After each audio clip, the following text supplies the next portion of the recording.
One of Breath of the Wild's biggest criticisms was actually its dungeons. Lots of people liked the older ones more and thought that this game's ones were too samey and short. But today I'm gonna rank all the 6 main dungeons in this game to answer this question. Were Breath of the Wild's dungeons bad? I'm very biased towards this game, but I'll try to be as fair as possible here. And of course, these are all just my opinions.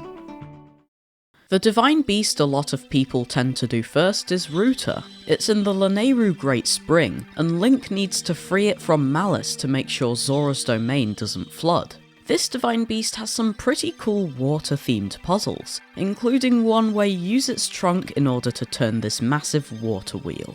Even though these puzzles are simple, they're pretty fun and make good use of your runes too. The dungeon boss, Waterblight Ganon, involves dodging his long spear attacks and breaking Cryonis blocks he sends at you. It has an interesting second phase where the room floods and you need to stand on these pillars, but it can be quite annoying, especially when things are about to hit you and you're swimming slowly in the water.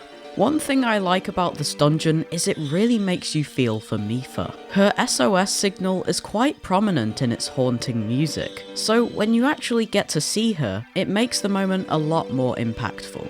I definitely didn't dislike the dungeon, but I think overall it was just okay, so I'll give it a C tier.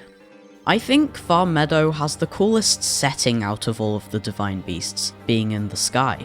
And the attack sequence with Teba makes me think of all the new possibilities sky combat has in Tears of the Kingdom. The dungeon itself has puzzles to do with wind and tilting Meadow. My favourite one was definitely this one, where you have to find how to press this switch down without even being in the room. I also think it's worth mentioning the music in this dungeon. The strings really capture the stress that Revali would have had battling here 100 years ago. And whilst it sounds urgent, it also feels like flying, and I love it. The boss, Windblight Ganon, has some pretty unique attacks, like using these small flying things, or just straight up shooting you. But because of how broken the bullet time mechanic is, the fight becomes a little too linear and easy. You can just shoot him in the eye 3 times, hit him whilst he's down, and rinse and repeat. I think for me, the most disappointing thing about Far Meadow is that it's over very quickly. I enjoy playing through it, but now I complete it in 15 minutes and feel like there should have been more stuff to do there. I still like the dungeon though, so it's going in C tier above Ruta. Deep in the Gerudo desert walks Far Naboris. After obtaining the Thunder Helm from the Yiga clan and some of the best music in the game, we get to see what this one looks like. This Divine Beast controls a little differently to the others. It has 3 barrel-like surfaces in its main room that you can rotate to solve electricity-based puzzles. I really like the progression here, because you also get to explore new rooms near the top of the beast. Its puzzles are more complex, but they're really rewarding, and the dungeon music sounds quite heroic, which is a nice contrast to some of the others. But here's the thing a lot of people don't like about this place. Thunderblight Ganon. This boss tries to teach you the Flurry Rush mechanic, and what sets it apart from the others is you can't just fire tons of arrows at it, because it has a shield. The part I find the most difficult is phase 2, where you not only have to dodge his fast attacks, but his sword is electrified. I think the game punishes you a little too much for not doing this part correctly, because if you spend too long hitting his shield or don't get the Flurry Rush timing, that could just be a death. But despite all that, I really like Naboris. It's my favourite Divine Beast. Urbosa is a great character too, so I'll put it in B tier.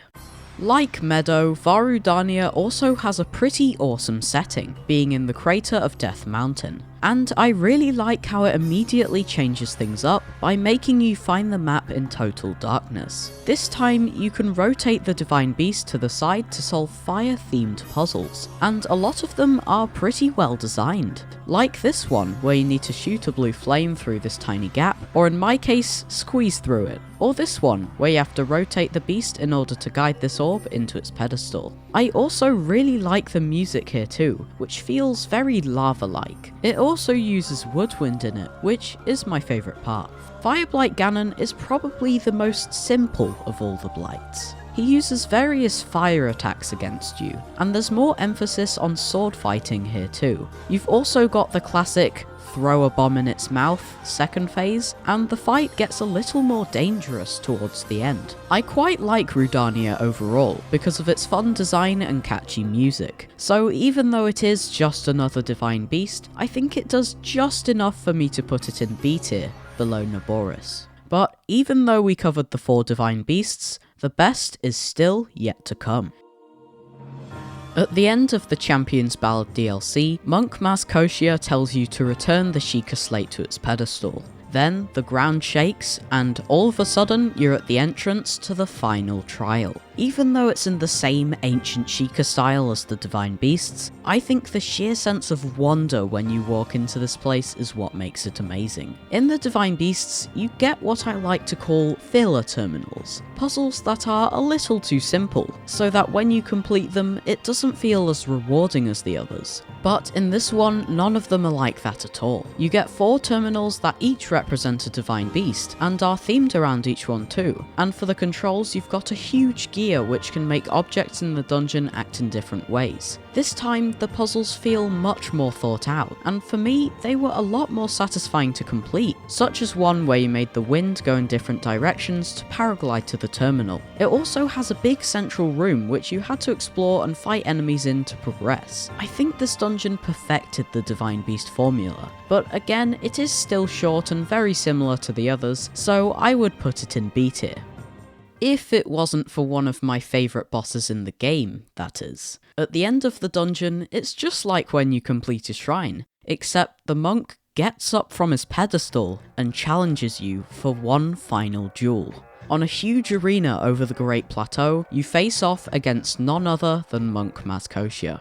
The whole dungeon had an awesome take on the shrine music, but the music here is just brilliant. The fight has 3 phases. The first part I think was really well done, because Maz Koshia is really intimidating. He can do lots of different attacks too, with a few that resemble ones that the Yiga do. The second phase is really chaotic, almost in a funny way. Whilst you're trying to find the right clone, there is tons of stuff happening that you have to avoid. And in the third phase, you have to avoid him whilst he's giant.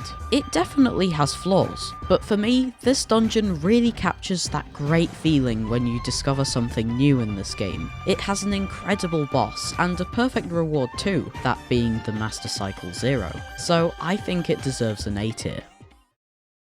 At the end of the game, you arrive at Hyrule Castle, the game's final and biggest dungeon. Guardians litter the outside paths, and lots of buildings are in ruin. But where this dungeon really gets good is when you find an entrance inside.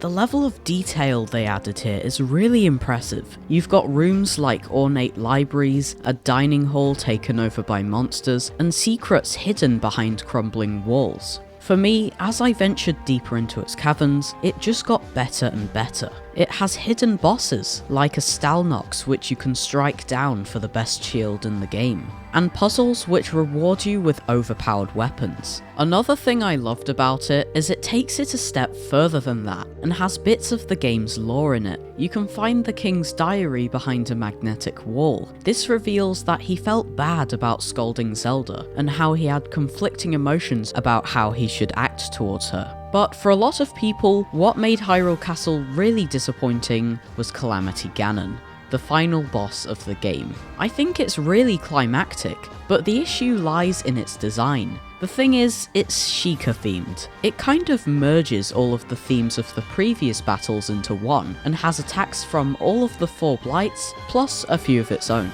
I definitely don't hate the boss, but this makes the game's final challenge way too predictable. In his second phase, Ganon turns invincible, and you have to strike at the right moment in order to defeat him. This is a cool concept because it puts into practice lots of combat mechanics you learnt on your journey. But another big complaint from players was that this fight is a little too easy when you've done all of the Divine Beasts. It's likely that you might end up over preparing for this, and you only have to battle him when he's at half health. You've also got all of the champion abilities, including Mipha's Grace at this point, so I think this would have been a lot better as a final boss if the Divine Beasts didn't do this much work for you. Maybe they could make the second phase easier instead. Then, after that's done, you're sent to do target practice. Yeah, Dark Beast Ganon is kind of a joke, since it's only firing arrows and dodging the malice, but at least it looks cool and it has some really epic music. Also, a quick little side note, I find it cool how you can use ancient arrows instead of light arrows for these targets. But anyway, you can use the Bow of Light to deal the final blow, and you've completed the game.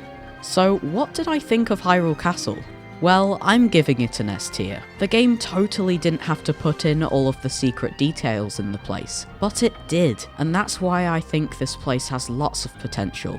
I kinda wish that you couldn't skip this dungeon, because it could open up a whole lot of opportunities for the series. Because you're free to explore Hyrule Castle in whatever way you want, every time you play through it, it will be different, and so it feels more fresh. So here's to hoping that we get more dungeons like this in the future, and maybe a little more variety too. To be honest, I felt a little sentimental playing through Breath of the Wild for this video, because as of the time of making this, the next 3D Zelda, Tears of the Kingdom, is only days away. But even though Breath of the Wild's first playthroughs are coming to an end, I'm almost certain that people will keep coming back to it, because the game is just that good. So that is every dungeon in the game ranked. I usually make shorter videos on the channel, so if you want to watch some of my facts videos on this game, the video's right here. And of course, thanks for watching till the end.